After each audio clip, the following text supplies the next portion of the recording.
बचपन में हम लोग एक खेल खेला करते थे, घोंघा रानी कितना पानी, इतना पानी कि उतना पानी। हो सकता है आप में से भी बहुत सारे लोगों ने वो खेल खेला हो, कुछ लोगों को याद होगा, कुछ भुला गए होंगे। अब आज इसे याद करने की ज़रूरत ये पड़ी है क्योंकि भारतीय सुप्रीम कोर्ट के चीफ जस्टिस सूर्यकांत को चीफ जस्टिस की कुर्सी पर बैठे हुए 6 महीने पूरे हो रहे हैं। यानी हुजूर 24 नवंबर 2025 को भारत के 53वें चीफ जस्टिस के रूप में शपथ लेते हैं। इस हिसाब से 24 मई को 6 महीने का कार्यकाल पूरा होता है। अब 6 महीने में इस पद पर रहते हुए हमारे सम्मानित चीफ जस्टिस का कार्यकाल कितने पानी में है, आइए जरा इसको मापने का प्रयास करते हैं। वैसे तो हुजूर के चीफ जस्टिस बनने से पहले ही इन्हें लेकर तमाम तरीके के विवाद सामने आ रहे थे। कारवां की वो स्टोरी बार बार चिंगाड़े मार मार के सवाल कर रही थी, जिसमें जस्टिस सूर्यकांत पर कथित रूप से घूस लेकर जमानत देने से लगाए स्टैंप ड्यूटी बचाने के लिए कैश में संपत्तियां खरीदने बेचने के कथित आरोप लगे। मगर आज हम उस पर बात नहीं करेंगे। आज मैं सिर्फ वो चीजें याद दिलाऊंगा जो पिछले 6 महीने के कार्यकाल में हुजूर की अदालतों से निकली हैं, और बहुत सारी चीजें अदालत के बाहर से भी निकली हैं। वैसे तो लगभग ज्यादातर पे हम पहले ही विस्तार से चर्चा कर चुके हैं, लेकिन इस बार मोटा मोटी इकट्ठे याद करने की जरूरत है, जिससे ये अंदाजा लगाया जा सके कि हुजूर ने अभी कॉकरोच वाला बयान देकर जो इंटरनेशनल बवाल मचाया है, तो पिछले 6 महीने में भारतीय न्यायपालिका और भारतीय लोकतंत्र को कहां तक पहुंचाया है। एक एक करके ढेर सारे मामलों को याद करेंगे, अदालत के भीतर वाले भी और अदालत के बाहर वाले भी। इसके बाद आप लोग कमेंट बॉक्स में बताइएगा कि 6 महीने का रिकॉर्ड देखकर इस कार्यकाल को आप कितना नंबर देना चाहेंगे और इस कार्यकाल ने आपका कितना भरोसा मजबूत किया है न्याय और न्यायपालिका के प्रति। एकदम तगड़ी वाली चर्चा होने वाली है, इसलिए आखिर तक देखिएगा। पहली बार है तो चैनल को सब्सक्राइब करके घंटी बजा दीजिए टानना से। हर वीडियो को लाइक और शेयर करना आपकी जिम्मेदारी है। इसके अलावा आप जानते हैं कि हम किसी धन्ना सेठ या राजनीतिक दल के दम पर चलते नहीं, तभी खुलकर उन मुद्दों पर बात हो पाती है जिन्हें छुपाने के लिए गोदी मीडिया को पैदा किया गया है। हमारा काम पसंद आता हो तो इस QR कोड या अपने मोबाइल नंबर का प्रयोग करते हुए जो भी हो सके आर्थिक सहयोग भेजने का प्रयास जरूर करें। बहुत बहुत धन्यवाद। चीफ जस्टिस सूर्यकांत ने पद संभालते ही कहा कि ये जो अर्जेंट लिसनिंग के लिए जबानी रूप से केस को मेंशन किया जाता है, ये नहीं होना चाहिए। लिखित में चीजें हों तो अच्छा है। कहीं ना कहीं जो कथित VIP और बहुत सीनियर वकील हैं, उनकी मौखिक मेंशनिंग को कम करने के लिए ये चीज शुरू की गई थी। इनका यह प्रयास था कि सुप्रीम कोर्ट में जो केसेस की पेंडेंसी है उसको कम किया जाए। हुजूर जिस वक्त भारत के चीफ जस्टिस बने उस समय सुप्रीम कोर्ट में 90,000 से ज्यादा केस पेंडिंग की चर्चा होती थी। अब आपके मन में आ रहा होगा कि लंबित मामलों को निपटारे पर विशेष फोकस करने वाले थे, तो अभी की कहानी क्या है। तो नवंबर 2025 में जब आप चीफ जस्टिस बने तो सुप्रीम कोर्ट में लंबित मामलों की संख्या 90,000 प्लस बताई गई, और आज यदि हम लंबित मामलों की संख्या देखें तो वो 93,896 बताई जा रही है।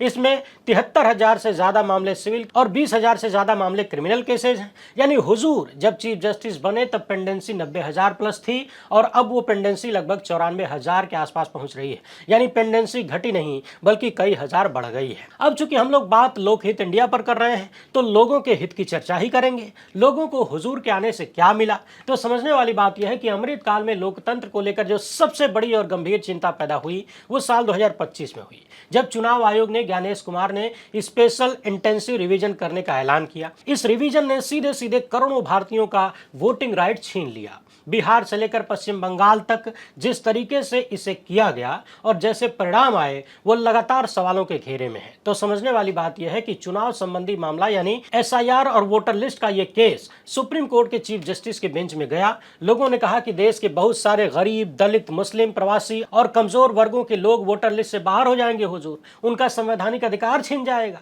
ऐसा लग रहा है कि नागरिकता की जांच हो रही है, और चुनाव आयोग ने कह दिया कि हम तो खाली वोटर लिस्ट को शुद्ध करने का काम कर रहे हैं, हमारे मन में कोनो पाप नहीं है, ताकि जिनकी मृत्यु हो गई हो, जो डुप्लीकेट हैं, जो माइग्रेटेड हैं या इलीगल एंट्री हुई है, उन सबको हटाया जा सके। यहाँ सबसे महत्वपूर्ण बात यह है कि तमाम लोग जो SIR को लेकर सुप्रीम कोर्ट पहुंचे थे, उनके सवालों में, उनकी चिंताओं में सबसे बड़ी बात यह थी कि SIR संवैधानिक है या नहीं, यानी ये वैध है या अवैध है। मूल सवाल ये था, अगर ये अवैध है तो इसको रोकना था। मगर अदालत में अपने 6 महीने के कार्यकाल में इस एक सवाल का जवाब आज तक हुजूर नहीं दे पाए, और बिहार SIR को ज्ञानेश कुमार जिस तरह से चाहते थे उस तरह से चलने दिया। बाकी ज्ञानेश कुमार किसके लिए चाहते हैं और चाहते थे ये तो आप जानते ही हैं। कोर्ट ने प्रक्रिया को मॉनिटरिंग करने पर ध्यान दिया, लेकिन मुख्य सवाल को गायब कर दिया। आज तक वो अनुत्तरित है। इसलिए बार बार कहा जा रहा है कि जो लाखों लोगों का वोट कटा है, जो कागज लेके घूमते रह गए, संवैधानिक अधिकार छीन लिया गया, तो वोट काटने का ये जो पाप हुआ है, ये पाप सिर्फ ज्ञानेश कुमार के हाथों से नहीं हुआ, इसमें बहुत सारे लोगों के हाथ शामिल है, और हाथ ही नहीं बल्कि पूरा शरीर और आत्मा भी शामिल है। यही एसआईआर का मामला पश्चिम बंगाल को लेकर भी बहुत बड़ा हुआ। बंगाल मामले पर भी चीफ जस्टिस की बेंच ही सुनवाई कर रही थी, और इन्होंने साफ साफ कह दिया कि एसआईआर की प्रक्रिया को रोकने के लिए छोटे छोटे बहाने मत बनाइए, जुडिशियल ऑफिसर्स को स्वतंत्र रूप से काम करने दिया जाए। बार बार ये सवाल उठता रहा कि जब बंगाल में चुनाव होने वाला है तो उसके ठीक पहले ये सब क्यों किया जा रहा है? या तो बहुत पहले शुरू कर दिए होते, या तो चुनाव कुछ महीना टाल दीजिए।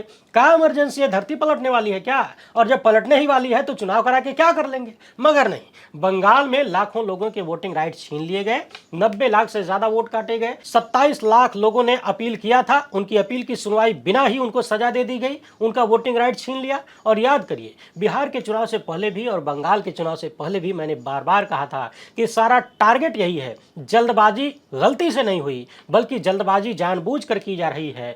सब कुछ प्लान के हिसाब से किया जा रहा है ताकि एसआईआर के माध्यम से जो सवाल पैदा हों, उन सवालों को लेकर विपक्ष को और नागरिक कार्यकर्ताओं को मुद्दा बनाने का मौका ही न मिले। आप सोचिए कि अगर यही बंगाल का एसआईआर महीनों पहले शुरू कर दिया गया होता या फिर चुनाव को टाल दिया गया होता, तो जो 27 लाख लोगों का नाम काटा गया है, जो अपील करके बैठे हैं, कटा तो 90 लाख का है, जो अपील करके बैठे हैं उनको जोड़ना पड़ता, और जोड़ देते तो कमों में गड़बड़ा जाता शायद।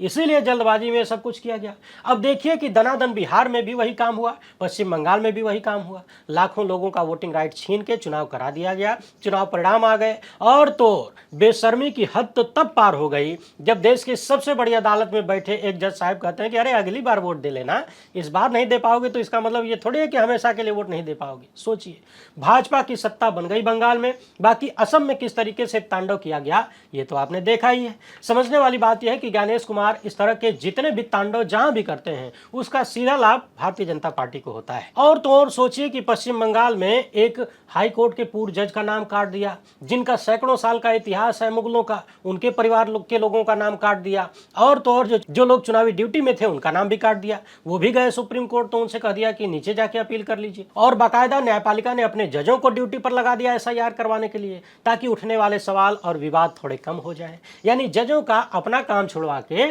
चुनाव आयोग के काम में लगा दिया। तो कुल मिलाकर एसआईआर में हुजूर ने जैसा रवैया अपनाया और उस रवैये से जिनको लाभ मिला ये आप सबको पता है। एक मामले को याद करिए, चुनाव आयुक्तों की नियुक्ति वाला। पिछले साल होली से पहले कह रहे थे कि होली बाद सुनवाई करेंगे, अभी टेम नहीं है। 2 होली गुजर गई तो फिर इन्होंने उस मामले की सुनवाई से खुद को अलग कर लिया। सवाल है कि जब सुनवाई नहीं करनी थी तो पिछले साल ही दूसरे को दे देते। भला इससे ज्यादा महत्वपूर्ण मामला दुनिया के सबसे बड़े लोकतंत्र की अम्मा के लिए क्या हो सकता है? लेकिन आपने ऐसा नहीं किया। इस मामले में भी कहीं ना कहीं जानबूझकर देरी की गई और भारतीय लोकतंत्र को कहीं ना कहीं इससे बहुत बड़ा झटका लगता है। इसी तरह से मामला था कास्ट सेंसस वाला। हुजूर की बेंच ने इस मामले में कोई भी हस्तक्षेप करने से मना कर दिया और इसे सरकार के कास्ट सेंसस पॉलिसी को जुडिशियल क्लियरेंस की तरह देखा गया। इसके अलावा आपको याद होगा सुप्रीम कोर्ट ने गवर्नर और प्रेसिडेंट को लेकर एक आदेश दिया था कि समयबद्ध तरीके से ये लोग विधेयकों पर फैसला करें, उसे अनिश्चित काल तक रोक कर नहीं रख सकते। मगर हुजूर के चीफ जस्टिस बनने से कुछ दिन पहले ही सुप्रीम कोर्ट के ही पुराने फैसले को पलट दिया। हालांकि हुजूर तब चीफ जस्टिस बने नहीं थे, लेकिन जिस बेंच ने ये किया उसमें शामिल थे और कुछ ही दिन बाद बनने वाले थे। और उनकी बेंच ने कहा कि गवर्नर और प्रेसिडेंट पर फिक्स्ड टाइमलाइन इंपोज नहीं किया जा सकता, यानी जब तक चाहे फाइल को रखे रहें। और यह भी कह दिया गया कि फाइल रुकी रहने से यह नहीं माना जा सकता कि उनकी सहमति मिल गई है, क्योंकि ये कॉन्सेप्ट कॉन्स्टिट्यूशन में नहीं है। बाकी आप तो जानते हैं कि तमाम विपक्षी राज्यों की सरकारों को किस तरीके से गुजराती जोड़ी के राज्यपाल परेशान करते हैं। बार बार उन पर आरोप लगता है कि भाजपा के एजेंट के रूप में काम करते हैं, विपक्षी सरकारों को काम नहीं करने देते ताकि वो काम न कर पाए और जनता नाराज हो। इसी तरह याद करिए एनसीईआरटी टेक्स्ट बुक वाला मामला। कक्षा 8 की किताब में न्यायपालिका में करप्शन से जुड़ा हुआ एक हिस्सा लिख दिया गया। चीफ जस्टिस की बेंच ने इसका स्वतः संज्ञान ले लिया और देश भर से इस किताब को हर जगह से हटवा देने का आदेश दे दिया गया। जिन्होंने किताब को लिखा था उन विद्वानों को जगह जगह से बैन करने के आदेश दे दिए गए। उनके खिलाफ न जाने कौन कौन सी कार्यवाही करने और सबक सिखाने की बातें कही गई। मगर समझने वाली बात यह है कि यह सब कुछ करने से पहले पूरी किताब को भी नहीं देखा गया। खूब सारा बवाल मचा कि भ्रष्टाचार तो बहुत बड़े लेवल पर पर है, किताबिया में तो बहुत थोड़ा सा लिखा है, फिर भी इतना बुरा क्यों लग गया। हालांकि अभी 2 दिन पहले ही हुजूर की ही बेंच ने एनसीईआरटी मामले में नरमी दिखाई और जो 3 विद्वान इस चैप्टर को लिखने वाले थे उनके खिलाफ जो बातें कही गई थी उनमें से कुछ को वापस ले लिया गया, जो बातें कही गई थी उनको वापस ले लिया गया और कहा गया है कि फोकस कंटेंट पर है, इंडिविजुअल्स पर नहीं। सवाल यह है कि फोकस पहले गलत दिशा में काहे चला गया था हुजूर। अगर हम किसी भी संस्था के भीतर की बुराई पर बात नहीं करेंगे, अगर हम समस्याओं पर बात नहीं करेंगे, उस पर पढ़ेंगे नहीं, लिखेंगे नहीं, उस पर चर्चा नहीं होगी तो सुधारेंगे कैसे। ये मामला सीधे सीधे फ्रीडम ऑफ एक्सप्रेशन का था, सच को उजागर करने का था और लोगों की आजीविका का भी था, मगर उसे दूसरा ही रास्ता दिखा दिया गया। और हाल फिलहाल में हुजूर ने जो किया कॉकरोच और परजीवी बोलकर, इसने तो पूरी दुनिया में तांडव मचा दिया है। वकीलों की फर्जी डिग्री पर बात करते करते हुजूर ने देश के बेरोजगार युवाओं को निशाना बना दिया। कथित रूप से उन्हें कॉकरोच और परजीवी बुला दिया। कहने लगे कि इन्हें काम धंधा नहीं मिलता है तो कुछ मीडिया में, कुछ सोशल मीडिया में, कुछ आरटीआई एक्टिविस्ट बन जाते हैं। यहां भी मामला सीधे सीधे गलत बन गया। हालांकि चीफ जस्टिस ने सफाई दिया, लेकिन उनकी सफाई में सफाई जैसी बहुत कुछ था नहीं।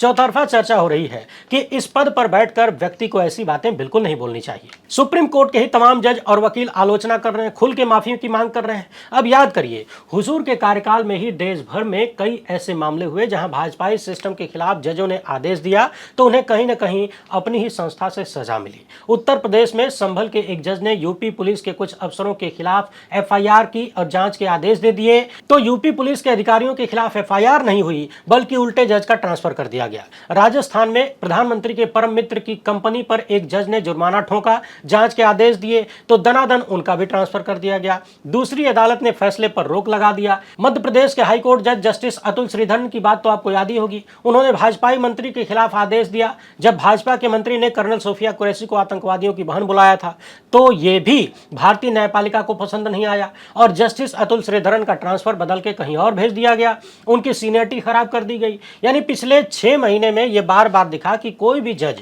वो जिला अदालत के हों या फिर हाईकोर्ट के हों, अगर वो भाजपाई सिस्टम के खिलाफ कोई आदेश देते हैं, कोई जांच के आदेश देते हैं तो उल्टे जज को ही सजा मिल जाती है और हुजूर की तरफ से कोई हस्तक्षेप नजर नहीं आता। यानी कहा जा सकता है कि इन सब में उनकी सहमति है क्या, वरना सुधारात्मक कदम उठाए जा सकते थे। और तो और हाल फिलहाल में हमने देखा सुप्रीम कोर्ट में ही इकलौती महिला जज जस्टिस नागरत्ना और जस्टिस उज्जवल भुयान की पीठ में यूएपीए के मामले में बेल देने को लेकर सुप्रीम कोर्ट के ही पुराने आदेशों को फॉलो करने की बात कहा और यह भी कहा कि पिछले कई केसेस में बेल देते वक्त अदालतों ने सुप्रीम कोर्ट के पुराने ऑर्डर को ध्यान में नहीं रखा। तो उसके अगले ही दिन दिल्ली की एक निचली अदालत फिर से वही गलती दोहराती है उमर खालिद केस में। यानी जो काम एक दिन पहले ही न करने की बात सुप्रीम कोर्ट कहता है, दूसरे दिन एक निचली अदालत वही काम कर देती है। यहां स्पष्ट रूप से दिखता है कि सिस्टम किस विचारधारा के लिए कैसे काम कर रहा है। इसके अलावा जजों की नियुक्ति का मामला देखिए। हाल ही में पंजाब हरियाणा हाईकोर्ट में 10 जजों की नियुक्ति के लिए सिफारिशें हुई। इनमें से 3 नाम पिछले कई साल से पेंडिंग बताए जा रहे थे। हमारे सूत्रों ने बताया कि उनके खिलाफ ढेर सारे आरोप हैं। इसके अलावा जो अन्य 7 नाम थे उनमें से भी कुछ लोगों के खिलाफ गंभीर आरोप थे, जिन्हें अगर गौर किया जाए तो शायद वो लोग जज बनाने के लायक नहीं है। अब आप तो जानते हैं कि chief justice Punjab Haryana high court से ही रहे हैं। सवाल है कि उनके कार्यकाल में जजों की नियुक्ति पर इतने विवाद पैदा क्यों होते हैं। जिन लोगों के नाम पिछले कई साल से लटक रहे थे वो अचानक से कौन सी वॉशिंग मशीन में धुल धाल के साफ हो गए, साफ सुथरा हो गए। इसके अलावा हुजूर के कार्यकाल में ही बार बार यह भी देखने को मिला कि सत्ता के बेहद करीबी सेठों को कई मामलों में बड़ी राहत मिली और बहुत बड़ा फायदा मिला। जब देश की 2 बड़ी कंपनियों का मामला जाता है तब भी विश्वगुरु के करीबी सेठ को ही लाभ मिलता हुआ दिखता है। हाल फिलहाल में मध्य प्रदेश के एक मामले में भी सुप्रीम कोर्ट से बड़ा लाभ मिला प्रधानमंत्री के करीबी सेठ को। सोनम वांगचुक का केस याद करिए। मोदी सत्ता ने उन पर एनएसए लगाकर कई महीने जेल में रखा और फिर एक दिन अचानक से एनएसए हटा दिया और रिहा कर दिया और हुजूर के सुप्रीम कोर्ट ने एक बार भी नहीं पूछा कि ये कैसी गुंडागर्दी है। आप जब चाहें जिसे चाहें कोई भी मुकदमा लाद के जेल भेज देंगे, उसको आतंकवादी बता देंगे, पालतू गोदी मीडिया को लगा के गालियां दिलवाएंगे, देशद्रोही कहलवाएंगे और फिर जब मन करे केस हटा लेंगे। सुप्रीम कोर्ट के वरिष्ठ अधिवक्ता प्रशांत भूषण कहते हैं कि भले ही सरकार ने एनएसए हटा लिया हो, लेकिन सुप्रीम कोर्ट को इस मामले में आदेश देना चाहिए था, पूछना चाहिए था कि एनएसए क्यों लगाया और फिर क्यों हटाया। इससे होता यह कि भविष्य में सरकार ऐसी बदमाशी करने से बचती, लेकिन हुजूर की अदालत ने ऐसा कुछ नहीं किया। उनके चीफ जस्टिस रहते हुए तमाम चुनाव में भारतीय जनता पार्टी के नेता खुलेआम नफरती भाषण देते हैं, मुसलमानों को गालियां देते हैं, उल्टी सीधी बातें करते हैं और समाज को बांटकर वोट मांगते हैं। देश भर में हेट स्पीच के मामले बढ़ते जा रहे हैं, मगर हुजूर की अदालत ने कभी भी हस्तक्षेप नहीं किया। खुले तौर पर ज्ञानेश कुमार पक्षपात करते हुए नजर आते हैं, मगर न्यायपालिका ने अपना टेस्टर कभी नहीं निकाला। अव्वल तो होना यह चाहिए था कि जब चुनाव आयोग पर इतने सारे सवाल उठ रहे हों और चुनाव आयोग कुछ न करे तो सुप्रीम कोर्ट हस्तक्षेप करता, स्वतः संज्ञान लेता। लेकिन यहां तो लोग याचिका लगाते रह गए, तर्क देते रह गए, तथ्य प्रस्तुत करते रह गए। हुजूर की अदालत से हूबहू वही निकला जो चुनाव आयोग चाहता था, जो ज्ञानेश कुमार चाहते थे। बाकी ज्ञानेश कुमार किसके लिए चाहते हैं ये तो आप जानते ही हैं, उनको फायदा भी मिला। हाल ही में सुप्रीम कोर्ट में जजों की संख्या 34 से बढ़ा के 38 कर दी गई। कहा गया कि पेंडेंसी कम होगी, मगर ये सब कुछ कहने सुनने की बातें हैं। यदि 34 जज नहीं कर पा रहे हैं तो 4 और मिलकर क्या कर लेंगे? इससे भी महत्वपूर्ण सवाल टाइमिंग पर उठा। पिछले दिनों हमने इस वीडियो में विस्तार से बात किया था कि सरकार ने अध्यादेश लाकर 4 सीटें क्यों बढ़ाया, पार्लियामेंट सेशन का इंतजार क्यों नहीं किया। अगर सच में पेंडेंसी कम करनी है तो अब तो सुप्रीम कोर्ट में छुट्टी होने वाली है, छुट्टी में कौन सी पेंडेंसी कम होगी। और बंगाल चुनाव का परिणाम भाजपा के पक्ष में आते ही यह सब कुछ क्यों हो रहा है। इसके अलावा इन्होंने 40 से 50 हजार करोड़ रुपए की जरूरत की भी बात बताया है न्यायपालिका में इंफ्रास्ट्रक्चर और तमाम चीजों को ठीक करने के लिए। मगर सवाल तो यह है कि न्याय बड़ी बड़ी बिल्डिंगों से मिलता है क्या? बड़ी बड़ी बिल्डिंगें, हाई फाई व्यवस्था, यह सब कुछ रहकर क्या करेगा यदि न्याय करने की नीयत नहीं होगी। कहा जाता है कि न्याय सिर्फ होना नहीं चाहिए बल्कि होते हुए दिखना भी चाहिए। लेकिन यदि आप केवल हुजूर के कार्यकाल को ही देखें तो पूर्व चीफ जस्टिस चंद्रचूड़ प्रधानमंत्री के साथ घंटी बजाने का जो कार्यक्रम शुरू करके गए थे, वर्तमान चीफ जस्टिस सूर्यकांत ने उसको बखूबी निभाया है। आए दिन कहीं न कहीं किसी न किसी भाजपा नेता के साथ किसी कार्यक्रम में नजर आते हैं। कार्यक्रम भी ऐसे ऐसे होते हैं जो अभूतपूर्व हैं। कभी किसी भाजपाई मुख्यमंत्री के बुलावे पर हलवा पूड़ी खाते हुए नजर आते हैं, वो भी परिवार के साथ, और तो और अपने तमाम साथी जजों को भी लेके जाते हैं। इसके बाद यूपी के मुख्यमंत्री के साथ जाते हैं तो खुलकर उनकी तारीफ करने लगते हैं। ऐसी तारीफें जिन्हें सुनकर अंदाजा भी नहीं लगाया जा सकता कि ये न्यायपालिका के मुखिया की जुबान से निकल रही है। यूपी की वो सरकार जिस पर आए दिन फर्जी एनकाउंटर करवाने, गरीबों और अल्पसंख्यकों के झोंपड़ों पर बुलडोजर चलवाने, फ्रीडम ऑफ स्पीच को कुचलने जैसे आरोप लगते हैं। इसके अलावा हुजूर भाजपा के तमाम नेताओं के साथ अक्सर ऐसी मुद्राओं में नजर आ जाते हैं जो पहले बहुत कम देखी गई हैं, जो कि साफ साफ जुडिशियल एथिक्स के खिलाफ नजर आती हैं। साल 1996 में restatement of values of judicial life के अंतर्गत जो बातें कही गई थी उनमें से ज्यादातर को हुजूर किसी भी रूप में फॉलो करते हुए नजर नहीं आते। वो चीजें इसलिए कही गई थी ताकि न्याय सिर्फ हो नहीं बल्कि होता हुआ दिखे भी, और देश की जनता को न्यायपालिका में भरोसा हो। परंतु जिस तरह वर्तमान चीफ जस्टिस उन बातों को न सिर्फ नजरअंदाज करते हैं बल्कि कहीं न कहीं उनकी कार्यशैली में दिखता है कि डंके की चोट पर जुडिशियल एथिक्स की ऐसी तैसी की जा रही है। भाजपा नेताओं को तो छोड़िए, हुजूर गोदी मीडिया के सबसे कुख्यात नफरती लपड़झंडिस के साथ भी टेबल शेयर करते हुए दिख जाते हैं और ऐसे नफरतबाजों को भी अपने साथ फोटो खिंचाने की मंजूरी देते हैं। ये नफरतबाज बाकायदा उन तस्वीरों को सोशल मीडिया पर शेयर करके भौकाल बनाते हैं कि देखो हम चीफ जस्टिस के साथ खड़ा हूं जी, उनके साथ टेबल शेयर कर रहा हूं। इन सारी चीजों से जो संदेश जाता है वो बड़ा खतरनाक है। जैसे कॉकरोच वाला बयान देकर हुजूर ने बहुत ही डेंजरस विचारधारा का परिचय दिया, ठीक वैसे ही खुलेआम भाजपा के तमाम वो नेता जिनकी एकमात्र लिगेसी नफरत फैलाने की रही है, समाज में बंटवारा करने की रही है, बांट कर वोट लेने की रही है, लोकतांत्रिक मूल्यों को बर्बाद करने की रही है, उनके साथ जिस तरीके से मंच साझा किया जाता है, जैसे तारीफें की जाती हैं, उन सब से कहीं ना कहीं संदेह पैदा होता है। और ये संदेह पैदा न होते यदि हुजूर के कार्यों से लोकतांत्रिक व्यवस्थाएं मजबूत होती हुई दिखाई दे रही होती, खासकर लोगों के संवैधानिक अधिकार के मामले में, वोट काटने के मामले में। तो ये मोटा मोटी वो चीजें थीं जो पिछले 6 महीने में हुजूर के कार्यकाल में दिखी हैं। मामलों की पेंडेंसी का मुद्दा हो, जजों की नियुक्ति में अपारदर्शिता हो, गड़बड़ी के आरोप हो, सत्ताधारी नेताओं के साथ हलवा पूड़ी का मामला हो, फ्रीडम ऑफ एक्सप्रेशन की बात हो, या फिर राइट टू वोट का मामला हो, इन सब में ज्यादातर चीजें नकारात्मक ही दिखती हैं। क्योंकि विस्तार से हमने तथ्य दिखाते हुए पूर्व में चर्चा किया है, इसलिए आज खाली याद दिलाए हैं 6 महीने का।